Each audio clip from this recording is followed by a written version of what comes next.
Sartorie artisanale. Aujourd'hui, je vous montre comment venir faire un emballage pour des bijoux. Alors, pour la nouvelle collection de bijoux personnalisés. Alors, que je vends. Alors, c'est une nouvelle compagnie qui va être lancée en janvier 2020, mais il y a déjà une partie de la collection disponible. Et mon problème, en perfectionniste que je suis, les bijoux sont vendus par éléments qu'on choisit pour venir faire son bijou. Et c'est livré dans des petits sachets comme ça. Alors, le grand sachet pour le grand collier, les petits sachets pour les mini breloques, alors qu'on choisit, qu'on agence. Je trouvais que ça faisait pas un cadeau extraordinaire donné dans ces petits sachets-là. Alors, je suis venue faire une petite boîte personnalisée pour mon bijou. Pour assembler votre boîte, vous allez avoir besoin d'une boîte préassemblée. C'est hyper facile. Vous pliez les bouts et ensuite, vous allez venir la décorer. Alors, pour la décorer, j'ai choisi le jeu d'étampes La neige prend vie, que je vais venir simplement étamper sur un carton B. Alors, celles qui connaissent ma technique. Sinon, vous avez juste à aller, le petit lien que vous allez voir dans le petit coin gauche va vous apparaître un lien qui va vous montrer comment couper mes cartons comme moi je fais en technique ABC. Ça va vous permettre d'avoir toujours un carton de prêt et facile à utiliser. Alors, je viens perforer directement avec ma perforatrice qui s'agence. C'est beaucoup plus rapide que de venir le faire avec mes ciseaux. Mais si vous n'avez pas la perforatrice, vos ciseaux vont fonctionner super bien. Alors, j'ai une petite bande. Alors, c'est le temps de sortir vos retailles de papier motif. Venez mettre de la colle. Alors, ça vous prend à peu près 6 pouces. Mais vu que c'est des retailles, un demi-pouce de plus, un demi-pouce de moins, ne fera pas la différence. Alors, je viens le coller dessus. Et là, pour venir décorer mon petit bonhomme de neige. Attendez un instant. Je pense que mon petit bonhomme de neige, je vais venir le mettre avec un Stampin' dimensionnel. Question de venir donner un peu de texture à ma petite boîte. Alors, regardez bien ça. Je vais venir décorer mon bonhomme de neige avec des embellissements en feutrine. Regardez bien ça. Alors, il se vend une petite boîte comme ça, dans laquelle vous allez avoir les bras de vos bonhommes de neige. La perforatrice en fait des petits bras en passant, OK?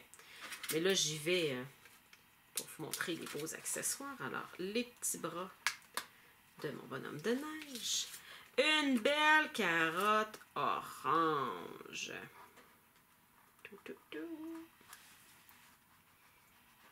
Alors, j'ai caché un œil. Je vais venir me le refaire. Juste le petit coin ici là, pour que visuellement, on voit qu'il y a un œil. C'est bon.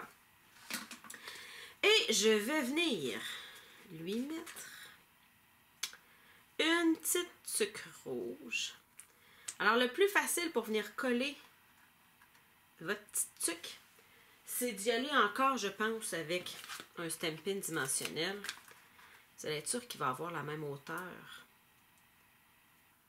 que votre bonhomme de neige. Et dans le kit, vous avez même des mitaines. Attendez un petit peu, là, je vais... Ah, j'en ai ici. Alors, vous avez même aussi des foulards. Et je vais vous enlever les petites mitaines. Regardez, les petites mitaines, ils sont même tricotées. Alors, moi, je ne les mettrai pas parce que j'ai déjà une texture avec mes petits bras. Alors, cette boîte-là va me servir, comme je vous ai dit, à venir mettre mon collier. Alors, je ne vais pas venir déposer mon collier directement dans la boîte. Il va être trop flottant, je dirais. Alors, ce que je viens faire, quand vous voulez déposer un collier, alors moi ici, c'est un collier personnalisé, mais ça fonctionne pour n'importe quel collier à chaîne. Alors, vous allez venir vous prendre un carton B que vous allez venir ajuster, je dirais. Alors, si vous ne vous souvenez pas des grandeurs, c'est pas grave. Vous allez pouvoir l'ajuster par test et erreur. Vous en enlevez un petit peu à la fois jusqu'à temps que vous ayez la bonne grandeur. Moi, j'ai calculé ça. Alors, ça vous prend 2 et 5/8 par 3 et 7/8. Alors, vous allez avoir la grandeur parfaite à venir insérer dans votre boîte pour que ça tienne bien. Alors après ça, vous pouvez venir vous cherchez une étampe. Dans le même jeu d'étampes, j'avais les petits flocons qui sont ici. Et je suis venue me faire mon propre papier à motif. Vous ne pouvez pas prendre le papier à motif que vous avez ici puis venir le couper à la grandeur que je vous ai donnée. Ça va être trop mou, ça ne tiendra pas. Vraiment. Alors, vous venez simplement étamper vos petits flocons. Par la magie de la préparation, j'ai un côté de complété. Et pour venir finir de tenir votre collier, vous venez vous couper deux petits angles. Alors, deux petites fentes en angle. Vous allez être capable d'insérer chaque côté de votre chaîne.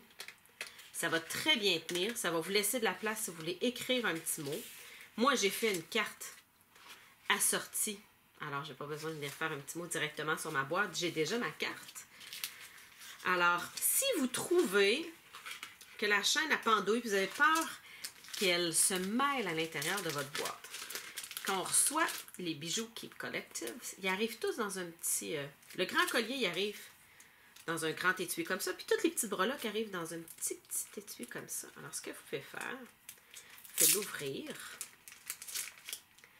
Entrez le restant de votre chaîne et venir le fermer. Alors, vous allez avoir moins de choses qui vont trembler, je dirais, à l'intérieur.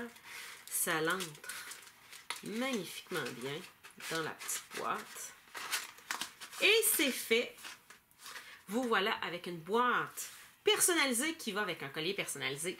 Alors, j'espère que j'ai pu vous aider à utiliser les petites boîtes de Stampin' Up. Moi, ici, j'ai emballé un cadeau, mais ça pourrait être n'importe quel cadeau que vous voulez offrir à quelqu'un autour de vous. Si vous voulez commander un des produits que j'ai utilisés aujourd'hui, vous pouvez me rejoindre sur mon site web à carterieartisanale.com.